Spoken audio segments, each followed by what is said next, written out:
দর্শক স্বাগত উইলা স্পোর্টসে আপনাদের সাথে আছি আমি তাপর জুবাইর।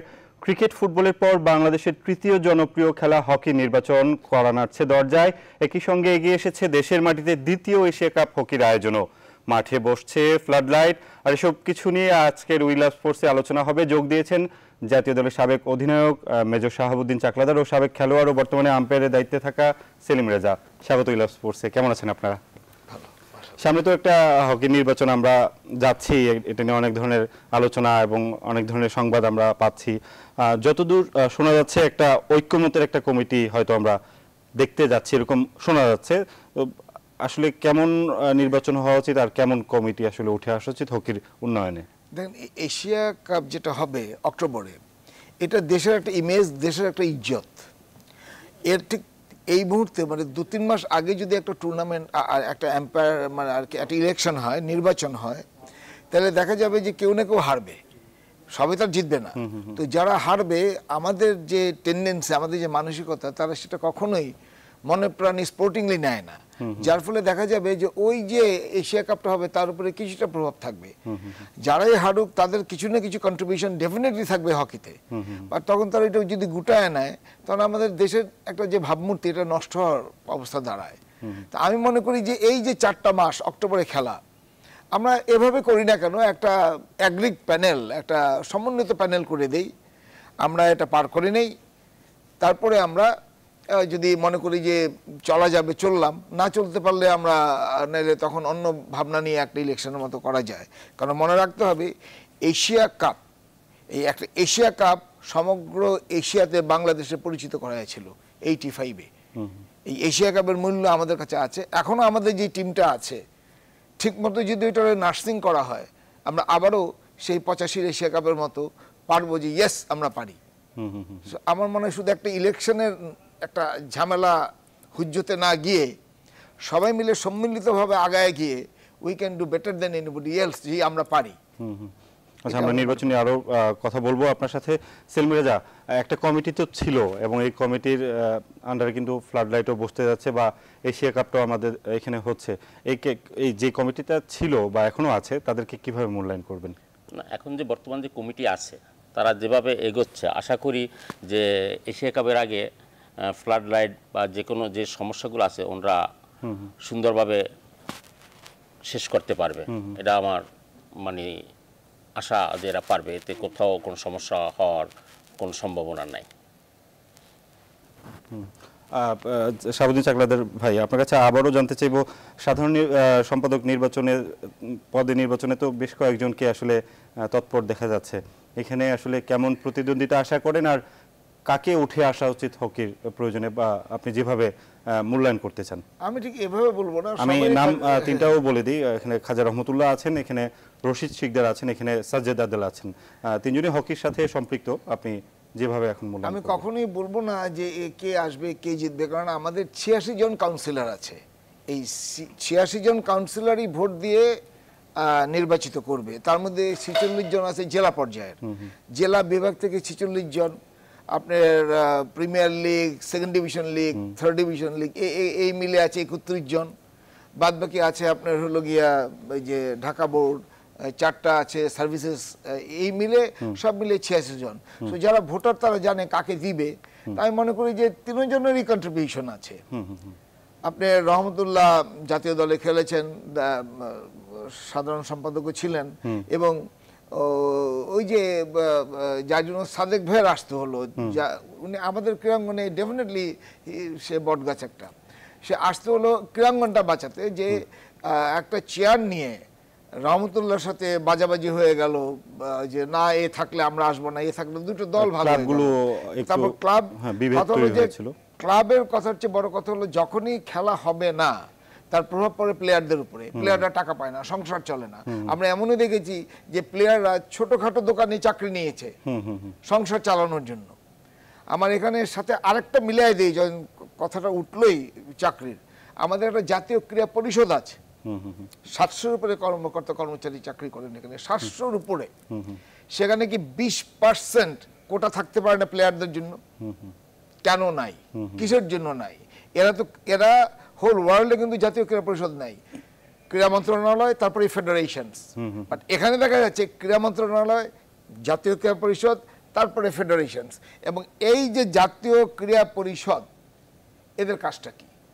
আর এখান থেকেও হকির 5 জন কাউন্সিলর মনোনয়ন বা নির্বাচনের দায়িত্ব আছে কাউন্সিলর জাতীয় ক্রীড়া পরিষদের হাতে। এখানে আমি বলে নিই, হ্যাঁ, 5 জন কাউন্সিলর জাতীয় ক্রীড়া পরিষদ ওখান থেকে থেকে আসবে। কারা আসবে আসলে? এখন এখানে এরা খেলোয়াড় আসবে, বাট আমরা কি করলাম, 2 জন দিলাম 2টা ক্লাব থেকে, আফনি আর মহামরান থেকে, আমরা ব্যালেন্স করতে।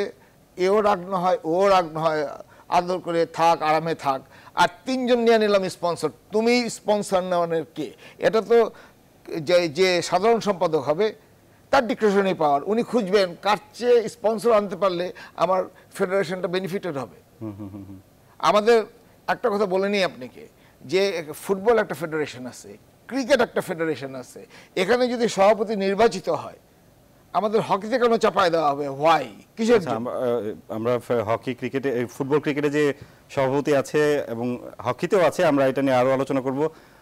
সেলিম রেজা ভাই, আপনি বলবেন একটু যে সাধারণ সম্পাদক পদে যে 3 জন দাঁড়াচ্ছেন বা 3 জন হয়তো প্রার্থিতা দেবেন, এখানে তাদেরকে কিভাবে মূল্যায়ন করবেন?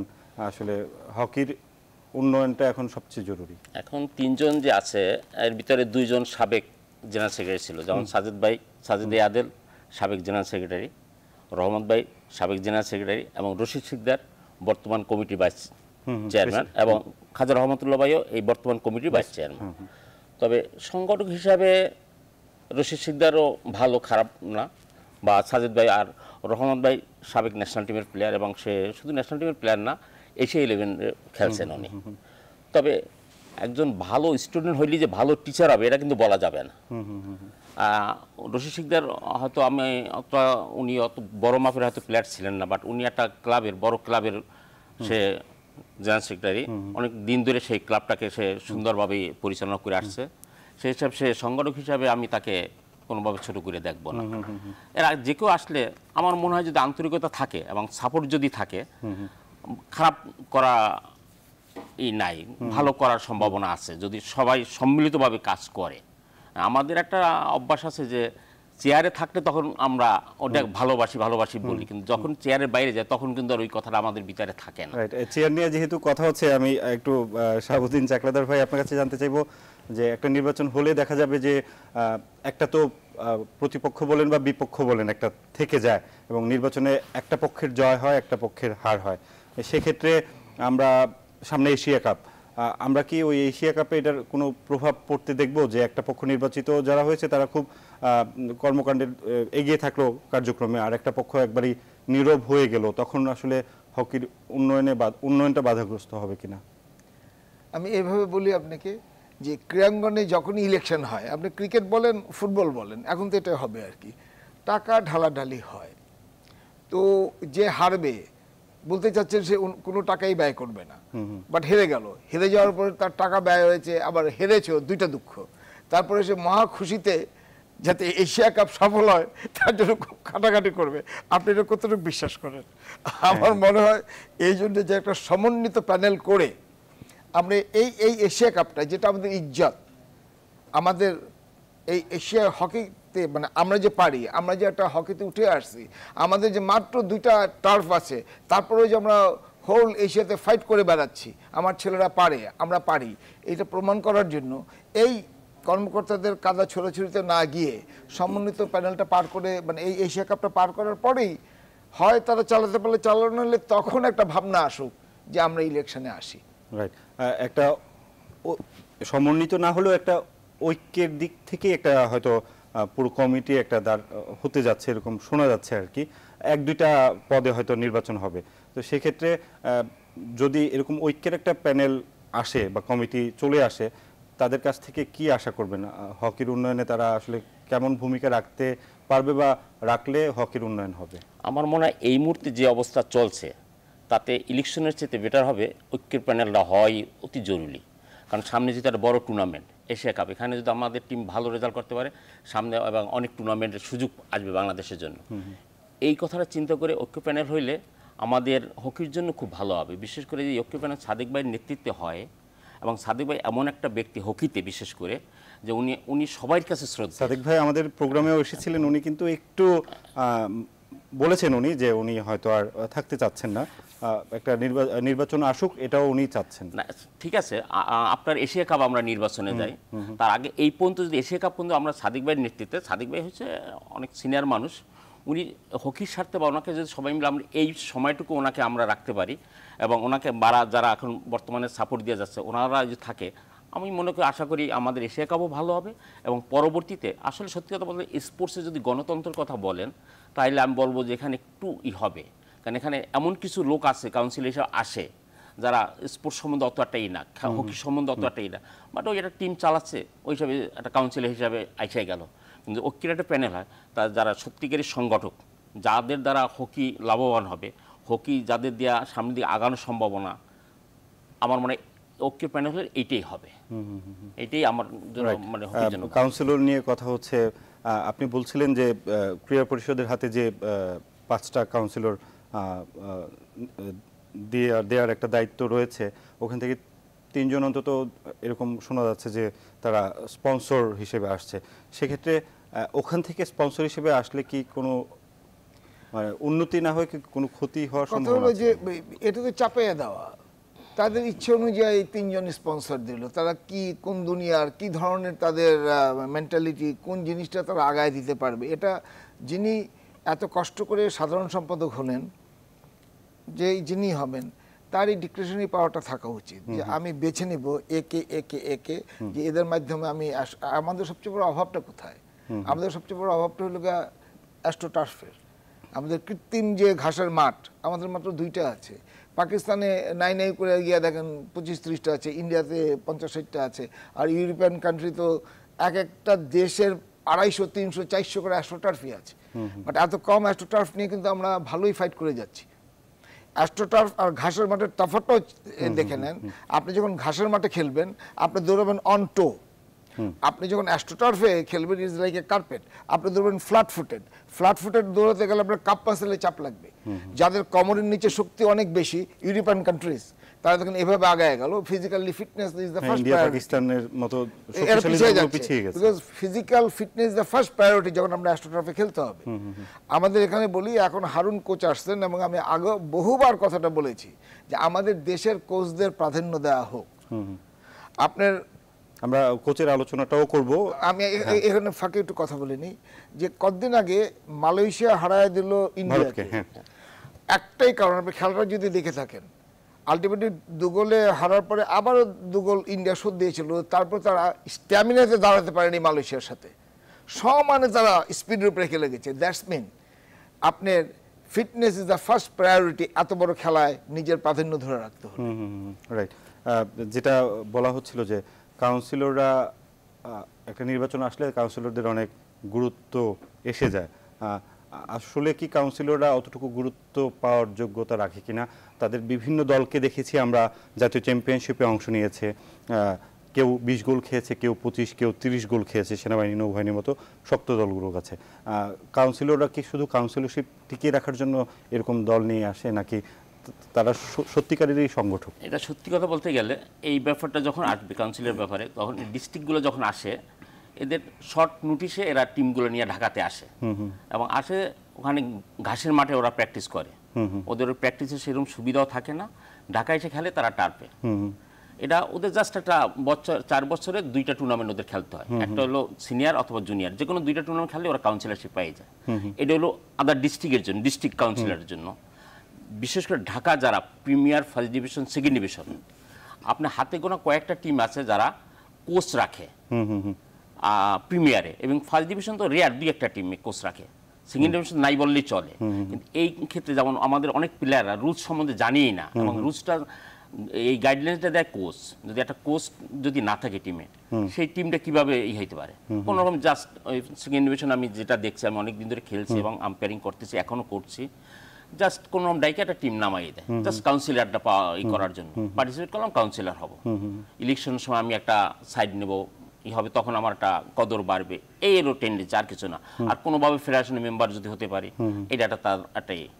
কিন্তু সত্যি কথা বলতে গেলে যদি প্রত্যেকটা টিমে যদি কোচ রাখার একটা থাকে, বিধান থাকে, তাহলে কিন্তু আমার খেলাটাও উন্নতি হবে। এবং কোচ থাকলে যে প্লেয়ার, অনেক প্লেয়ার আমাদের দেখছি নিয়ম জানে না, রুল সম্বন্ধে জানে না, যার ফলে আননেসেসারি আম্পায়ারের সাথে তারা আর্গুমেন্ট করে। হ্যাঁ, পরবর্তীতে যখন আম্পায়াররা বুঝায় বা বলে তখন এটাই হয়।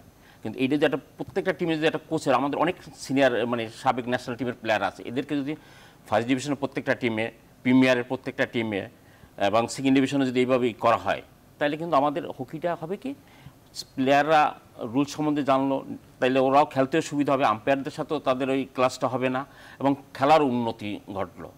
এটা আসলে এই প্রফেশনটা করা উচিত, ফেডারেশন থেকে করা উচিত, এবং ক্লাবকেও এই ব্যাপারে আগ্রহ হওয়া। আমরা দেখেছি যে খালেদ মাসুদ পাইলট, উনি রাজশাহীতে দেখা গেছে ওনার একটা একাডেমি আছে ক্রিকেটের।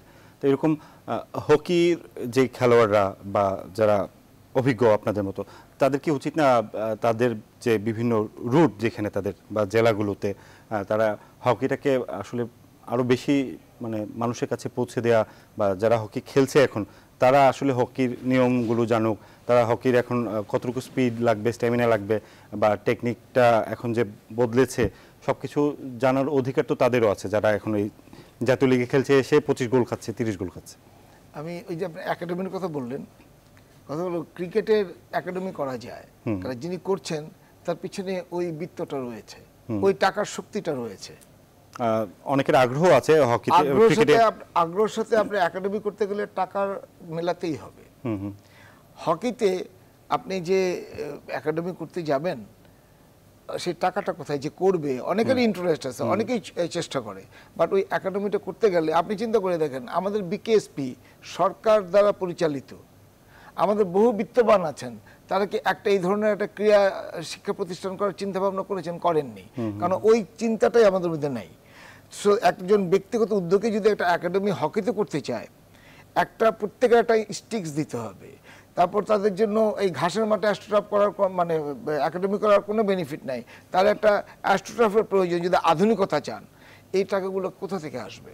সো আগে প্রথম করতে হবে যে আমাদের একটা একাডেমি করতে গেলে একটা বেসরকারি উদ্যোগে এই ধরনের একটা শিক্ষা প্রতিষ্ঠান করে বহু অভিজ্ঞ প্লেয়ার আছে, যোগ্য প্লেয়ার আছে, যাদের মাধ্যমে হকিটারে নতুনভাবে বাইরের লোক দ্বারা আগায় নেওয়া যায়। আর একটা যে ব্যাপারটা বলছিলেন আপনি, যে অ্যাস্ট্রোটার্ফ থাকা বা হকির প্লেয়াররা বিকিএসপি থেকে উঠে আসা, এই ব্যাপারগুলো তো আছেই। তো আমরা একটা পর্ব আগে আমরা আলোচনা করছিলাম, শুটিংয়ে একটা জাতীয় চ্যাম্পিয়নশিপ হয়েছিল, ওখান থেকে তারা 1200 শুটার পুরো দেশ থেকে এনেছিলেন, ওখান থেকে 25-30 জনের একটা মেধা বাছাইয়ের পর ন্যাশনালে এখন তারা চান্স পাচ্ছে বা তারা এখানে খেলে যাবে।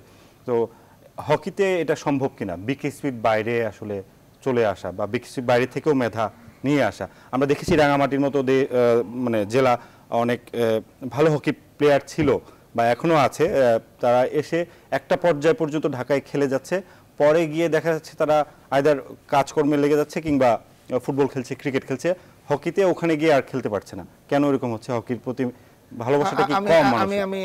যা খেলোয়াড়দের, আমি সার্ভিসেস টিম নিয়ে বলি, প্রতিটা ইউনিটে হকি খেলা হয়, তারপরে ডিবে খেলা হয়, তারপর আর্মিতে খেলা হয়, তারপর ন্যাশনাল চ্যাম্পিয়নশিপে তারা আসে। এইভাবে একটা ছেলে আস্তে আস্তে উঠে আসে আর কি। নেভিতেও একই অবস্থা, এয়ারফোর্সেও একই অবস্থা। আমরা নেভি লাস্টে কি করলাম, 14-15 জন প্লেয়ারকে আমরা চাকরি দিয়ে নিয়ে গেলাম যারা ন্যাশনাল প্লেয়ার্স। তাহলে ওদের যে নিজস্ব প্লেয়ারগুলো তারা কোথায় গেল? এই প্রবণতাটা বন্ধ করা উচিত। যার যার আমার কথা হলো, যখন আমার আর্মি টিমটা উঠে আসে 79-এ, আমরা 78-এ আমরা খেললাম প্রথম, এর আগে আর্মি খেলেছে, বাট 78-এ আমরা খেললাম, আমি খেলেছি তখন। 79 থেকে 86 আমরা এক নাগারে চ্যাম্পিয়ন ছিলাম। তখন কি জাতীয় দলের খেলোয়াড়রা ছিল না আপনাদের আর্মিতে? কেউ জাতীয় দলের খেলোয়াড় ছিল না। জাতীয় দলে আর্মি থেকে আমিই খেলেছি, তারপরে একটা টুর্নামেন্টে কর্নেল ফেরদৌস গিয়েছিল, আর মুখলেস মনে একবার গিয়েছে। আর টিল টুডে নাই, আমাদের বহু প্লেয়ার আছে যারা ন্যাশনাল টিমে যেতে পারে, কিন্তু আর্মিকে বারবারই অ্যাভয়েড করা হয়, সেটা অন্য ব্যাপার। বাট একটা দল থেকে যখন আমরা তখন চ্যাম্পিয়ন কেন হয়েছিলাম, আমরা ওই খেলাটা ওদের শিখাতে পেরেছিলাম যে আগে পদ্ধতি, তুমি 2-3-5 খেললে তোমার পজিশনটা কোথায়, বলটা যদি এই জায়গায় থাকে তুমি কোন জায়গায় দাঁড়াবা, এইগুলো ছোট ছোট জিনিসগুলো শিখাতে পারলে আমরা আগাতে পারবো। আমার কথা হলো, আমি আরেকটু জানতে চাইবো যে সার্ভিসেস দলগুলোর পেশাদার লিগে আসার সুযোগ আছে কিনা। আমি একটা বিরতি নিয়ে আবার আসছি ফিরে। দর্শক, উইলা স্পোর্টসে নিচ্ছি ছোট্ট একটা বিরতি, সঙ্গেই থাকুন।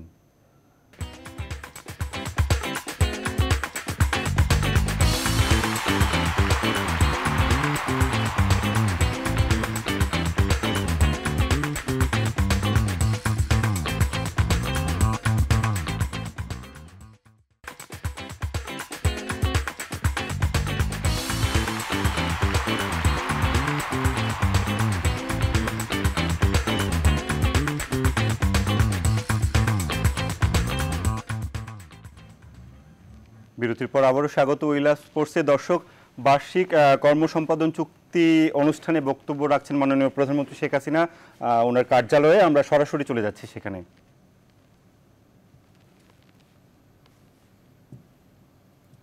আর সেকশন অফিসার 325, বাঙালি 50। আর প্রথম শ্রেণীর গেজেটেড অফিসার 3769, বাঙালি মাত্র 811। সিনিয়র গেজেটেড পোস্ট ডিপার্টমেন্ট কেন্দ্রীয় সেক্রেটারিয়েট 692, বাঙালি 4 জন। শিল্প উন্নয়ন কর্পোরেশন 162, বাঙালি মাত্র 3 জন। রেডিও 98 জন, বাঙালি মাত্র 14 জন। সাপ্লাই ও ডেভেলপমেন্ট 164 জন, বাঙালি মাত্র 15 জন। রেলওয়ে 158 জন, বাঙালি মাত্র 14 জন। পোস্ট ও টেলিগ্রাফ 279, বাঙালি 50 জন। কৃষি অর্থনীতি কর্পোরেশনে 38, বাঙালি 10 জন। সার্ভে 64, বাঙালি মাত্র 2 জন। বিমান অর্থাৎ তখন পাকিস্তান এয়ারলাইন 1025, বাঙালি মাত্র 75 জন। আমাদের সামরিক ক্ষেত্রের বৈষম্য ছিল আরও ভয়ানক। জেনারেল 3 জন, সব পশ্চিম পাকিস্তানি, বাঙালি 0। মেজর জেনারেল 20 জন, বাঙালি 0। ব্রিগেডিয়ার 34 জন, বাঙালি 0। কর্নেল 49 জন, বাঙালি 0। লেফটেন্যান্ট কর্নেল 198 জন, বাঙালি 10 জন। নৌবাহিনী অফিসার 593, বাঙালি 7 জন। বিমান বাহিনী 640, বাঙালি মাত্র 40। এই ছিল বাঙালিদের অবস্থা। এই তথ্যটা বের করা হয় 1956 সালে আওয়ামী লীগ যখন সরকার গঠন করে, হোসেন শহীদ সোহরাওয়ার্দী যখন প্রধানমন্ত্রী। সেই সময় পাকিস্তানে করাচি থেকে দৈনিক ডন পত্রিকা প্রকাশিত হয়। সেই ডন পত্রিকায় এই তথ্যটা বের হয়েছিল। এই ছিল আমাদের অবস্থা। আর এই বৈষম্যের বিরুদ্ধেই জাতির পিতা বঙ্গবন্ধু শেখ মুজিবুর রহমান সবসময় বাঙালিদের অধিকার নিয়ে কথা বলেছেন, প্রাদেশিক পরিষদ এবং জাতীয় পরিষদে। আপনারা যদি তার জাতীয় পরিষদের বক্তব্যগুলি শুনেন, তখন থেকে এই পূর্ববঙ্গের মানুষ তাদের সকল অধিকারের কথা তিনি বারবার বলেছেন। আর এই কথা বলতে যেই জেল, জুলুম, অত্যাচার সহ্য করতে হয়েছে এবং জীবনের অধিকাংশ সময় তিনি কারাগারেই কাটিয়েছিলেন। এবং এই সংগ্রামের পথ বেয়েই আমরা আজকে স্বাধীন জাতি। আর স্বাধীন জাতি হিসেবে আমাদের করণীয় কি, সেটা হচ্ছে সবথেকে বড় কথা, যে তিনি শুধু স্বাধীনতাই দিয়ে যাননি, হাতে সময় পেয়েছিলেন মাত্র 3.5 বছর। এটাই আমাদের জন্য সবথেকে দুর্ভাগ্যের, যে বাঙালির জন্য, তাদের অধিকারের জন্য সারা জীবন তিনি কষ্ট স্বীকার করেছিলেন। আর সেই বাংলাদেশ স্বাধীন করার পরই 1975 সালে 15ই আগস্ট তাকে নির্মমভাবে হত্যা করে, শুধু তাকেই নয়, আপনারা জানেন যে আমাদের পরিবারের সব, আমার মা, ভাই, সবাইকে হত্যা করে। আমরা 2 বোন বিদেশে ছিলাম, জন্য বেঁচে যাই। এই বাঙালিদের জন্যই তিনি কিন্তু রক্ত দিয়ে গেছেন, কারণ তিনি আর্থসামাজিক উন্নয়নের জন্য যে কর্মসূচি হাতে নিয়েছিলেন এবং ক্ষমতাকে বিকেন্দ্রীকরণ করে একবার তৃণমূল পর্যায়ে থেকে উন্নয়নটাকে গতিশীল করার যে ব্যবস্থাপত্র তিনি নিয়েছিলেন, তা যদি বাস্তবায়ন করে যেতেন, তো বাংলাদেশ স্বাধীনতার 10 বছরের মধ্যেই উন্নত দেশ হিসেবে প্রতিষ্ঠা লাভ করতে পারত। কিন্তু 15ই আগস্ট জাতির পিতাকে হত্যার পর সংবিধান লঙ্ঘন করে অবৈধভাবে যে ক্ষমতা দখলে পাওয়া শুরু হয় এবং একের পর এক 19টা কূপ হয়েছে বাংলাদেশে। বহু সামরিক অফিসার, সৈনিকদের জীবন দিতে হয়েছে। আমাদের রাজনৈতিক নেতৃবৃন্দ কারাগারে, তাদেরকেও কারাগারের ভিতরেও হত্যা করা হয়েছে 4 নেতাকে। এমনি এবং প্রতি রাতে ছিল কারফিউ। 1975 সাল থেকে 86 সাল পর্যন্ত প্রতি রাত্রে কিন্তু বাংলাদেশে কারফিউ চলতো, 11টা থেকে ভোর 6টার মধ্যে কেউ বেরোতেও পারতো না, এই পরিবেশ ছিল। কাজে যে লক্ষ্য নিয়ে এদেশের স্বাধীনতা তা তিনি পূর্ণ করে যেতে পারেননি, কিন্তু একটা স্বাধীন রাষ্ট্রকে গড়ে তোলার সকল অবকাঠামো তিনি তৈরি করে দিয়ে গিয়েছিলেন। মাত্র 9 মাসের মধ্যে আমাদের সংবিধান দিয়েছেন, এবং সেই সংবিধান সেখানে জনগণের মৌলিক অধিকারের কথা থেকে শুরু করে সার্বিক বিষয়ে তিনি উল্লেখ করে গেছেন। মাত্র এত অল্প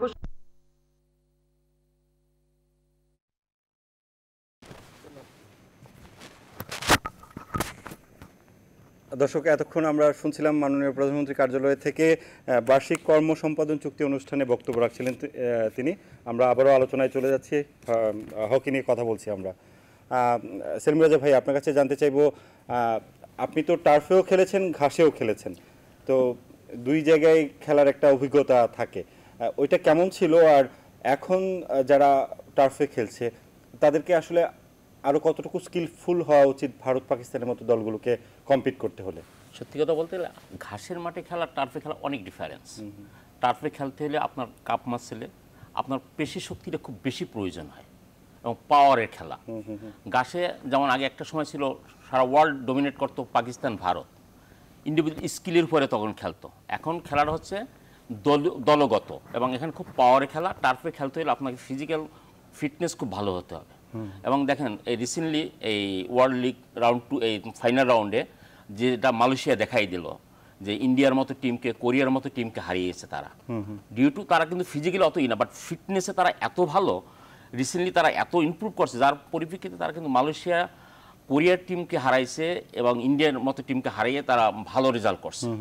তা টার্ফে খেলতে হলে অবশ্যই আপনার ফিজিক্যাল ফিটনেসের উপরে খুব গুরুত্ব দিতে হবে এবং পুরো টিম যাতে মানে একইভাবে এই করতে পারে, যে এর ভিতরে একজন যদি একটি হয় তাহলে কিন্তু এটা কাভার করা বড় সমস্যা হয়ে যায়। তা ঘাসের মাঠে খেলা টার্ফে খেলা অনেক ডিফারেন্স। ঘাসে এখন ওয়ার্ল্ডে কোথাও ঘাসে খেলা হয় না, ইন্টারন্যাশনাল যত টুর্নামেন্টই সবই টার্ফে হচ্ছে। সেই হিসাবে আমাদের অবশ্যই লক্ষ্য দেওয়া উচিত। আমাদের দেশে মাত্র 2টা টার্ফ, একটা ঢাকায় মাওলানা ভাসানী আর একটা বিকেএসপিতে। আমাদের আরও কিছু বিকেএসপি আছে, বিশেষ করে যেমন দিনাজপুর, রাজশাহী, ফরিদপুর, এইসব জায়গা থেকে আগে প্রচুর প্লেয়ার আসতো। এখন কিন্তু এই টার্ফ নাই বা ওই রকম হকিও নিয়মিত খেলা হচ্ছে না, হকির মাঠও তো আর ওরকম নেই আর কি বাংলাদেশে। হ্যাঁ, আমাদের এই দিকটা লক্ষ্য দেওয়া উচিত, বিশেষ করে ফরিদপুর, দিনাজপুর, রাজশাহী, এখানে যদি আমাদের কিছু টার্ফ যেহেতু খুবই অল্প খরচে দেওয়া যায়, যেখানে মেনটেন্যান্স খরচটাও তেমন একটা নাই, এই জিনিসটা যদি আমাদের ফেডারেশন বিভিন্ন শিল্পপতিদের মাধ্যমে যদি এইগুলো করা যায়, তাহলে আমার মনে হয় যে আমাদের হকি খুব দ্রুত সামনের দিকে উঠে আসবে এবং এশিয়ার ভিতরে আমাদের একটা পজিশন 4th 5th ভিতরে থাকি, তাহলে এটা আমাদের পরবর্তীতে আরও ই করা যাবে। আমরাও সেই প্রত্যাশাটাই করব। আমরা দেখি এখনো ক্রিকেটের মাঠে বা ফুটবলের মাঠে একটা কোণা নিয়ে হকির খেলোয়াড়রা মাঝে মধ্যে হয়তো সিজনে একবার প্র্যাকটিসে নেমে থাকেন, আমরা এটা অনেক দেখছি। আরেকটা ব্যাপার জানা ছিল শাহাবুদ্দিন চাকলাদার ভাই আপনার কাছে, যে টার্ফ যখন চলে আসলো, ইন্ডিয়ান আধিপত্য বা পাকিস্তানি যে আধিপত্য ছিল অলিম্পিকে, বিশ্ব চ্যাম্পিয়নশিপে, হকিতে, সেগুলো কমে গেল। ইউরোপিয়ান দলগুলো, ইভেন আর্জেন্টিনার মতো দলও, তারা, অস্ট্রেলিয়া, তারা উপরে উঠে আসলো, কোরিয়া, জাপান। তো তখন কি একটা স্ট্যান্ড বাংলাদেশ নিতে পারতো না যে আমরাও ইন্ডিয়া পাকিস্তানের উপরে চলে যাওয়ার একটা চেষ্টা করি, আমরাও একাধিক টার্ফ নির্মাণ করি বাংলাদেশে, তাহলে খেলোয়াড়রা টার্ফে যত বেশি খেললো তত বেশি কম্পিট করতে পারলো? যেরকম এখন পাকিস্তান, ইন্ডিয়া কিন্তু টার্ফে উঠে আসতেছে, তারাও এখন কিন্তু প্রায় দেখা যাচ্ছে যে ইউরোপিয়ান কান্ট্রি হারছে আবার হারাচ্ছে, কারণ ওরা জুনিয়র লেভেল, একদম নিচের লেভেল থেকে টার্ফের জন্য প্লেয়ার সিলেক্ট করছে আর কি। আমরা যে এভাবে যে মানে প্লেয়ারদের ভাগ ভাগ করে নিব, আমাদের তো টার্ফই নাই, আমাদের একটাই টার্ফ আছে ঢাকা মাওলানা ভাসানী স্টেডিয়ামে, ওটার উপরেই আপনার টুর্নামেন্ট হয়, ওটার উপরে আপনার লিগ চলে, ওটার উপরেই আপনার সব কিছু চলে। আপনার টার্ফ যতক্ষণ না বাড়াবেন, আপনি যখন ছোটকাল থেকেই টার্ফের উপরে না খেলতে পারবেন, ততক্ষণ মধ্যে আপনি আগাতে পারবেন না। এইটা মাথায় রেখে সমগ্র বাংলাদেশে যেখানে যেখানে স্পেশালি ভালো প্লেয়ার তৈরি হচ্ছে, যেমন আমি নিজেই 76-এ আর্মিতে যাওয়ার আগে আমি ফরিদপুর হয়ে খেলেছিলাম এবং ফরিদপুর চ্যাম্পিয়ন হয়েছিল, ন্যাশনাল চ্যাম্পিয়ন হয়েছিলাম, আমরা চ্যাম্পিয়ন হয়েছিলাম। তো তখন ফরিদপুর, এখন দেখা যাচ্ছে ফরিদপুরেরই মানে কষ্ট হচ্ছে প্লেয়ার খুঁজে বের করতে। রাইট। কেননা ওখানে খেলা হচ্ছে না ঠিক মতো। তা আপনার সব জায়গায় যদি খেলাটা পরিচালনা করতে হয়, সব জায়গায় যদি খেলোয়াড় তৈরি করতে হয়, তাহলে সবার আগে যা গেছে তো গেছেই, এখন আস্তে আস্তে টার্ফ জোগাড় করেন, টার্ফের বন্দোবস্ত করেন। আমরা দেখেছি ক্রিকেটে যে খুলনা এলাকা থেকে অনেক খেলোয়াড় এখন ওখানে ক্রিকেটটাকে ভালোভাবে পরিচর্যা করছে ওখানকার সংগঠকেরা। তো সেই ক্ষেত্রে হকিরও দেখা গেছে ফরিদপুর বা রাঙামাটি বিভিন্ন এলাকা থেকে বা পুরান ঢাকা ওখান থেকে খেলোয়াড়রা উঠে আসতো। তো ওখানেও ওরকম ভাবে আসলে মানে পরিচর্যা দরকার হকির পরিচর্যার জন্য আমি পুরান ঢাকার কথা এই জন্য বলবো যে পুরান ঢাকা এটা একটা অন্যরকম ব্যাপার। পুরান ঢাকা এবং নবাববাড়ি, মানে নবাববাড়ি এবং আরমানিটোলা, এটা কিন্তু হকির ডেন। সমগ্র বিশ্বে যেটা নাই এটা এদের আছে। এদের প্রত্যেকটা বাড়িতে হকি স্টিক্স আছে এবং এরা মাঠটা খুব ছোট, আরমানিটোলা স্কুলের সামনে যে মাঠটা, বাট সবাই ওখানে খেলতে নামে। এদের স্কিল দুর্দান্ত, এদের অভাবটা হলো স্ট্যামিনা আর স্পিডের, কারণ এরা ছোট্ট জায়গায় খেলে। এদের যদি ঠিকমতো পরিচর্যা করা হয়, যেমন আমাদের যে আগের টার্ফটা, যেটার জায়গায় নতুন টার্ফটা বসলো, ওটা আমরা খুলে লাগাই দিলাম শাইন স্কুলের মাঠে অর্ধেকটা। তো ওটা কেন আমরা আরমানিটোলা মাঠে লাগালাম? ওখানেও তো দেওয়ার কথা ছিল বা একটা পরিকল্পনা ছিল, দেওয়া হয়নি। ওখানে যদি দিত আমরা বেনিফিটেড হতাম। মানে আমরা দিয়ে দিলাম ওখানে, কি কেন দিলাম, কি কারণে দিলাম, কি প্রয়োজন দিলাম, কজন ওখানে খেলে, তার কোনো হিসাব নেই। সুতরাং আমাদের যে পরিকল্পনা আগে সেটা বের করতে হবে, কোন মানে পরিকল্পনা, কোন প্ল্যানিং এ উইল বি বেনিফিটেড। আর আপনি দেশটাকে জাগাতে হলে প্রত্যেকটা, এটা অভাব, প্ল্যানটা তো ভালোই ছিল যে প্রত্যেকটা জেলায় কাউন্সিলর থাকবে। তো এর প্ল্যান মানে কাউন্সিলরই প্লেয়ার তৈরি করে আনবে। কাউন্সিলররা যে প্লেয়ার তৈরি করে আনলো, এক একটা জেলা থেকে তারা 43টা গোল খায়, 20টা গোল খায়, 25টা গোল খায়। Then what is the duty of that councillor? তারপরে সেই লোক কী করে কাউন্সিলর থাকে? আমি যদি আজকে জিমি অন্যায় করলে তাকে সাসপেন্ড করি, তো কাউন্সিলর সাসপেন্ড করার সিস্টেম বের করেন না যে তোমার টিম যদি বিশ্রীভাবে হারে, you are no more a councillor. ওই রুলটা তো নাই, কারণ আমি জিমিকে ধরে ধরে কেটে দিলাম।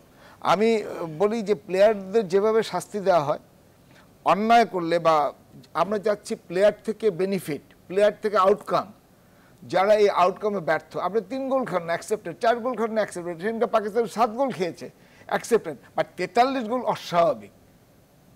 যে কাউন্সিলরের দল 43 গোল করছে এখনো বুক টাউন করে councillor, how come he is a councillor? তাকে কেন সাসপেন্ড করা হয় না, তাকে কোনো বিদায় করা হয় না? আমরা আসলে একটা সঠিক পরিকল্পনার মাধ্যমে হকিটাকে এগিয়ে নিয়ে যাওয়া উচিত সংগঠকদের।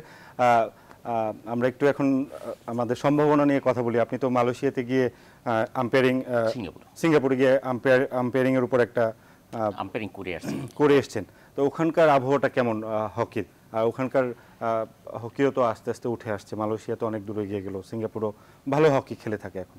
হ্যাঁ, সিঙ্গাপুর আর বাংলাদেশের সাথে যদি কম্পেয়ার করেন, সেই তুলনায় বলবো আমাদের বাংলাদেশ অনেক এগিয়ে আছে। আমাদের দেশের দর্শক, সত্যি কথা বলতে গেলে ওখানে লাস্ট খেলাটা ছিল সিঙ্গাপুর আর বাংলাদেশ, কিন্তু ওখানে সিঙ্গাপুরের মতো জায়গায় বাংলাদেশের দর্শক অনেক বেশি ছিল।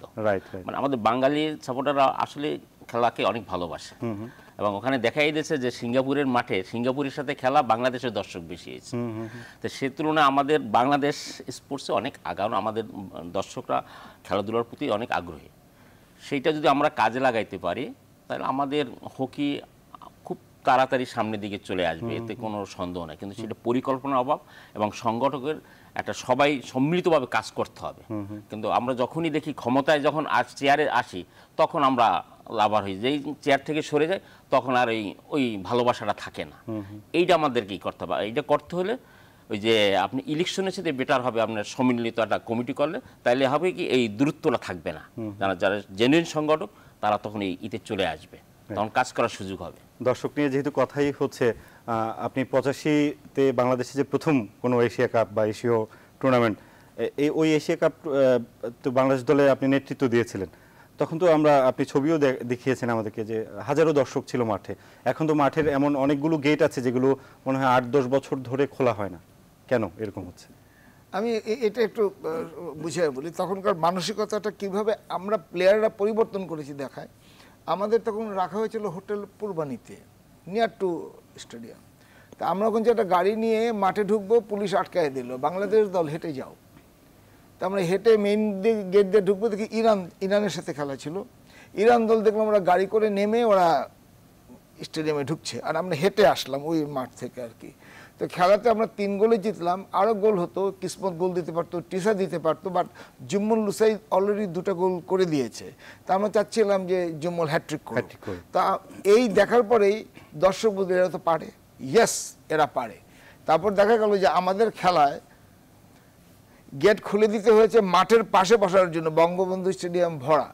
তার অর্থ হলো দর্শক এখনো ভালো খেলাকে পছন্দ করে। তখন বঙ্গবন্ধু স্টেডিয়ামে খেলা, বঙ্গবন্ধু অত বড় স্টেডিয়াম, যেটা বঙ্গবন্ধু স্টেডিয়াম আমাদের বর্তমান ভাসানী স্টেডিয়ামের 3 গুণ, সেটা পুরো মাঠ ভরা ছিল। কতদিন আগে আমাকে ডাকা হয়েছিল স্টেডিয়ামে একটা পুরস্কার দেওয়ার জন্য, 2 দলের খেলা ছিল। মাঠে গিয়ে দেখি 2 দল, তাদের কিছু কর্মকর্তা আর ফেডারেশনের 3-4 জন আর কিছু পুলিশ। অত বড় মাওলানা ভাসানী স্টেডিয়ামে নাই।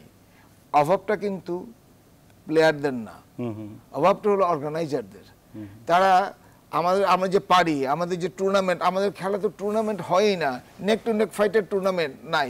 আমরা যদি আমাদের পাশেই পশ্চিমবঙ্গ, মানে ভারত, ওখান থেকে আমরা বেটন কাপে যাই, এখন তো যাই না, মধ্যে 2-1 গিয়েছি। ওখান থেকে আমরা 3-4টা ক্লাবকে এনে প্রতি মাসে 2-1 টুর্নামেন্ট এখানে একটা করে খেলি না, লোকে দেখুক যে বিদেশিরা খেলছে, আমি যাই মাঠে যাই দেখি। আমরা এই যে ফ্লাড লাইট করতেছি, দেখবেন দর্শক মাঠে আসবে। কারণ আমাদের এই হারুন, আমি এর আগেও বলেছি, এখনো বলেছি, Harun is a very good coach. Plus Jamal হায়দারের যদি হারুনের সাথে ট্যাগ করে দেওয়া হয়, Jamal physically is a very strong and stout as a coach. সাথে তার এই যে এই ফিজিক্যাল ফিটনেসটা, ওই কোরিয়ার মতো সে আমাদের প্লেয়ারদের ফিজিক্যালি ফিট করতে পারবে জামাল হায়দার। প্লাস আমাদের কিছু অভাব বলি, যেমন বিকেএসপির যারা কোচ আছে, কায়সার আলী বা নুরুল ইসলাম, এরা কিন্তু রিটায়ার করে যাচ্ছে, কায়সার আলীও রিটায়ার করবে সামনে। ওনার সাথে কথা হয়েছে আমাদের। এই রিটায়ার করার পর আমরা আর খবর নেই না। বাট এদের যে জ্ঞান, এদের যে কোচিং দেওয়ার পদ্ধতিটা, এটা আমাদের, আমরা যদি ফেডারেশন ঠিক করি যে আমরা একটা কোচিং প্যানেল করব, যেখানে কায়সার আলী থাকবে, নুরুল ইসলাম থাকবে, হারুন থাকবে, জামাল হায়দার থাকবে, বেশ কয়েক স্তরের একটা পরিকল্পনা নেওয়া হয়েছিল। আমরা একটা বিরতি নিয়ে আবার আলোচনায় ফিরছি। দর্শক, উইলাস স্পোর্টসে নিচ্ছি ছোট্ট আরেকটা বিরতি, সাথেই থাকুন।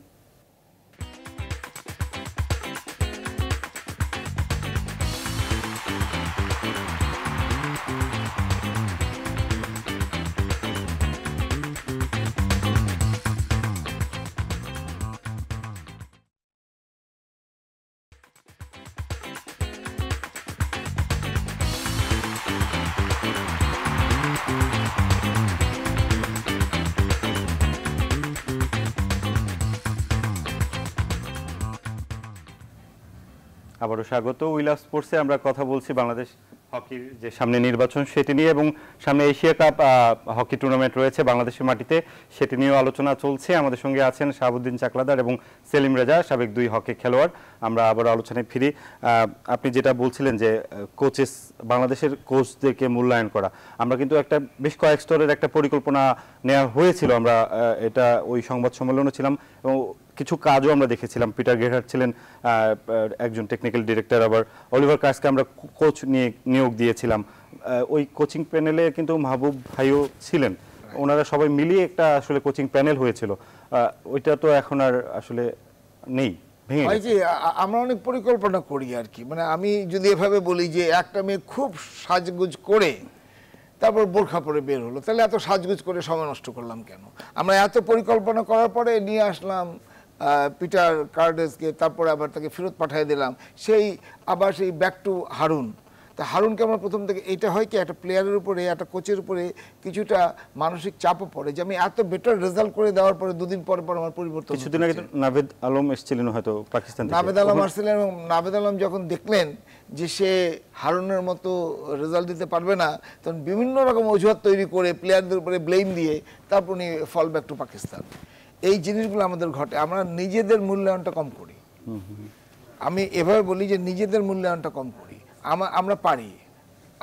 আজকে আমরা আলোচনায় আসে কায়সার ভাই বা বিকেএসপির যে কোচদের কথা বলা হচ্ছে, ওনাদের হাত ধরে তো অনেক জাতীয় দলের অনেক খেলোয়াড় যারা বিকেএসপি থেকে উঠে এসেছে, আজকে আপনি দেখেন তারা তো তাদেরই হাতে তৈরি। বিকেএসপির যে প্লেয়ারগুলো, এই কায়সার আলী এদের হাতে তৈরি, এই যে নুরুল ইসলাম এদের হাতে তৈরি। তা আমি এখানে এভাবে একটা কথা বলি যে আমরা পারি, বাট এই পারিটা নিয়ে আমাদের অনেক দ্বিধা। আমি মনে করি এবার যে ক্যাপ্টেন হবে এবার আমি আমার নিজের ঘটনা বলি, চায়নার সাথে আমরা তখন ঢাকার মাঠে হাঁটতেছি আর কি, ওই সময় আমরা একটা পেনাল্টি স্ট্রোক পাই। তো তিশা বলতেছে এই যে জুমন লুসেরি দিয়ে, চাকলাধর ভাই জুমন লুসেরি দিয়ে পুশটা করান। আমি বললাম জুম্মনের স্টিক ও ব্যাকে খেলে অনেক মোটা এবং এটা দিয়ে ঠিক মতো সে কানেক্ট না, জুম্মন পারবে। বললাম না, কারণ আমার মাথায় আছে আর্মি ভার্সেস আবনের খেলার সময় ঈশা একটা গোল দিয়েছিল আমার বিরুদ্ধে, মালেক চূর্ণ, মারা গেছেন ও। তো ও পরে বলেছিল যে চাকলাধর ভাই সবাই মনে করে যে পুশটা করবো, যে পুশ করবে সে ডাইন সাইডে বা বাম সাইডে, এই জন্য আমি অলওয়েজ করি কি পুশটা করি গোলকিপারের পাশ দিয়ে, আর গোলকিপার তো মনে করে ঝাঁপাবে ডাইন সাইড বা বাম সাইডে, গোল হয়ে যায়। আমার ওটা মাথায় ছিল, আমার মালেক তুই পুশটা কর। তো সবাই থতবন্ধ, মালেক চূর্ণ করবে, আমরা মালেক তুই পুশটা কর প্লিজ কর। পুশটা করলাম ওই স্টাইল, গোলকিপার ঝাঁপায় গেছে ডাইনে, আর ওই গোলকিপারের পায়ের পাশ দিয়ে গোলটা দিল। এখান থেকে আসলে বলা যায় যে আসলে দেশীয় কোচটা কিন্তু খেলোয়াড়দেরকে খুব ভালো করে চিনে, এবং যে ক্যাপ্টেন হবে তার প্রত্যেকটা প্লেয়ার সম্বন্ধে ধারণা থাকতে হবে। আর ওই মাঠে সে হতাশ না হওয়া। আমরা 2 গোলে হারতেছিলাম, পরে 2-2 ড্র করেছি। এই চায়না, জাপান, আজকে তারা হিরো আমাদের কাছে, তখন আমরা তাদের সমসাময়িক বা উপরে ছিলাম। আজকে আমরা ওমানের সাথে দুশ্চিন্তা করি। হারুনের কাছে ওমানের টিম কোনোদিনই জিততে পারেনি, এই হারুন প্রত্যেকবার ওমানকে হারিয়েছে। বাট যখন আমরা বিদেশি কোচ পেয়েছি প্রত্যেকবার ওমানের কাছে আমরা হেরেছি। আজকে ঢাকার মাঠে ওমান টিম আসবে, তো আমাদের দুশ্চিন্তা ওমানের নিচেও কি আমরা থাকবো নাকি। আকস হারুন যে প্রত্যেকবার ওমানকে হারিয়েছে, তার অর্থ হলো আমাদের যে কোচ তার প্রতি আমাদের বিশ্বাস কম। বিশ্বাস রাখেন, উইল মেক এ ডিফারেন্স। আমরা কোচ নিয়ে হয়তো ভবিষ্যতে আরো একটু পজিটিভ কিছু আমরা আশা করি এবং দেশীয় কোচদেরকে মূল্যায়ন করা হবে সেই প্রত্যাশা করব। আম্পায়ারিং নিয়ে একটু কথা বলি। বাংলাদেশে হকির আম্পায়ারিং এর আসলে মানটা কেমন আছে, কোথায় আছে? সত্যি কথা বলতে গেলে হকি আম্পায়ারের মান আমাদের এখন বাংলাদেশে অনেক ভালো।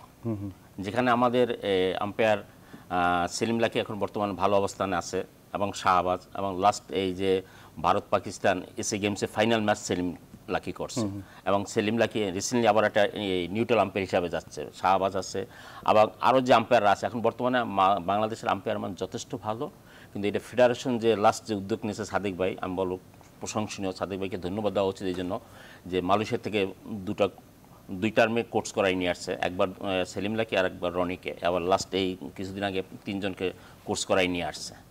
এটা আরও ইমপ্রুভের জন্য। তো আমাদের কিছু ক্লাবে অফিসিয়ালরা আছে, যখন লোকাল খেলাগুলো হয় প্রিমিয়ার লিগ বা ফার্স্ট ডিভিশন, ওরা একটা প্রেশার ক্রিয়েট করে আম্পায়ারের উপরে, মানসিক চাপ সৃষ্টি করে, যাতে মানে চাপ দিয়ে ওদের পক্ষে এই করার জন্য, যার কারণে এই আম্পায়ারিং দেখেছি যে এই জিনিসগুলো 2-1টা ক্লাব করে, সবাই করে তা বলবো না।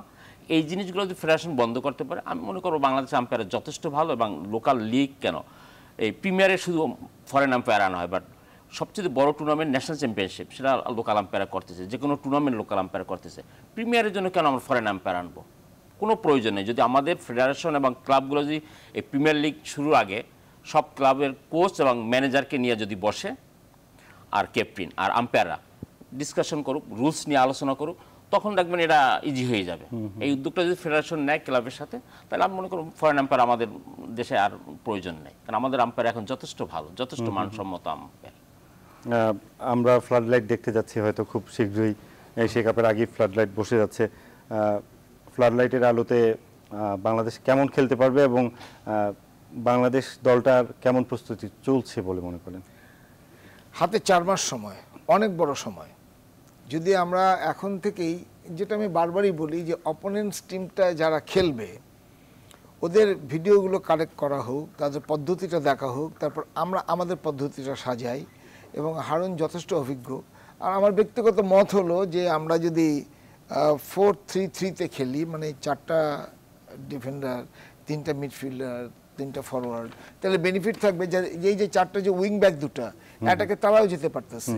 আবার ডিফেন্সের সময় তারা তো আছেই 3টা মিডফিল্ডার, আমরা 7টা, যদি ফরওয়ার্ড একটা নেমে আসে 8টা, যদি আমরা ডিফেন্স করি আমাদের গোল দেওয়া দায় হবে, নাম্বার 1। নাম্বার 2 হলো গিয়ে যে আজকাল গোল গিয়েই হয় না, কাউন্টার অ্যাটাকে গোল হয়।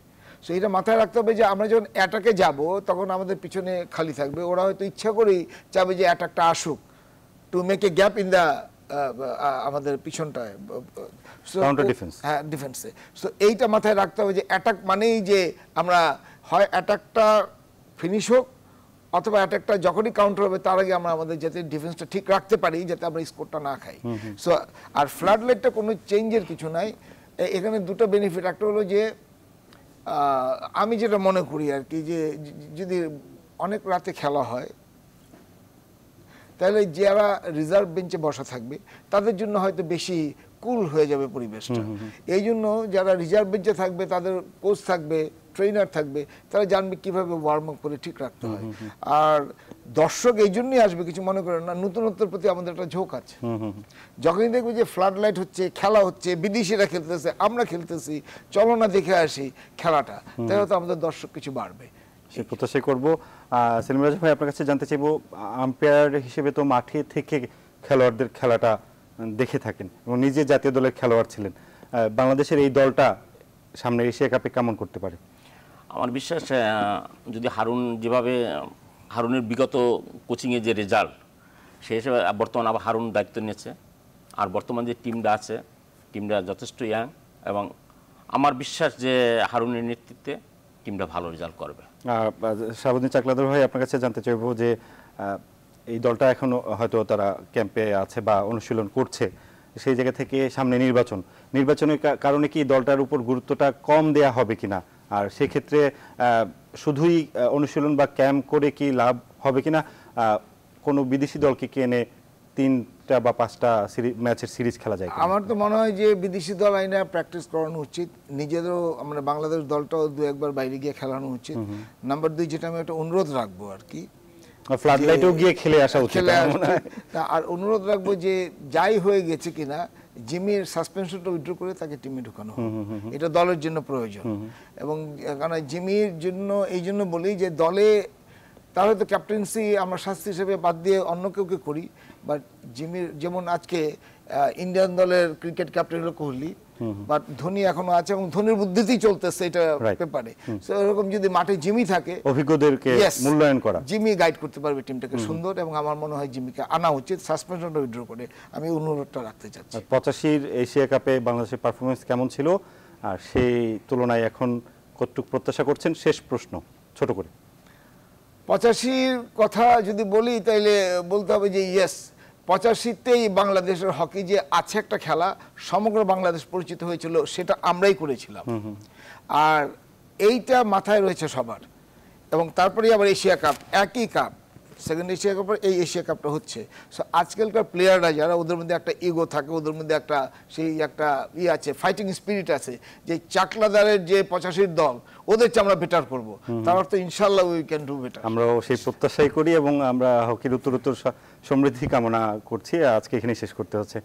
দর্শক, উই লাভ স্পোর্টসের আজকের আয়োজনে ছিল হকির সম্ভাবনা নিয়ে এবং সামনে নির্বাচন, সেখানে একটা ঐক্যমত্যের একটা হয়তো কমিটি হতে যাচ্ছে যারা হকির উন্নয়নে কাজ করবে, এই প্রত্যাশাই করবে, এবং এশিয়া কাপে বাংলাদেশ দল আরও ভালো করবে এই প্রত্যাশা রইল। আজকের আয়োজন শেষ করছি এখানেই।